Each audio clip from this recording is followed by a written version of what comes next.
I didn't understand what God was calling me to do, so I visited agencies. I visited other agencies. I visited other churches. I sat down with organizations, but none of them understood the plight that I was suffering from. They wanted me to conform rather than help reform. So I said, this is not working for me. Somebody told me about Howe, Brooklyn. I went to this church and I met Pastor Raymond Ramos and Pastor Edwin Colon and Pastor Gus Rodriguez, and we talked, and I went back home and I pondered, and my wife and I pondered. We went back again and visited again. I pondered, we thought about it. We went back a third time, and at this time we stayed with Pastor Raymond and his wife, and we asked them the questions, the hard, tough questions. How is ministry? How do you start a ministry? How do you develop a ministry? What happens when you're in ministry? What happens to your marriage? What happens to your life? What happens to your family? And he gave me explicit answers, and he told me the one thing you got to worry about: don't worry about trying to save a church, save your marriage. He said, because if you lose your marriage, the church won't mean anything. And we began to develop our marriage, and our marriage got strong. So we started the process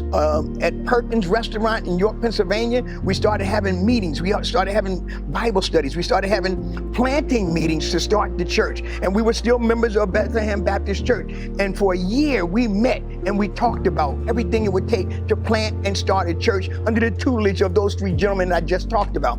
And we launched the church May 28th, 2016. We launched Recovery House of Worship, York, Pennsylvania Church, and we had already been doing the Overcomers meetings at that time for over 6 years. We had momentum from those people who were part of the Overcomers ministry. We invited them into the church. They became some of the church officials. And at that time, we launched the church.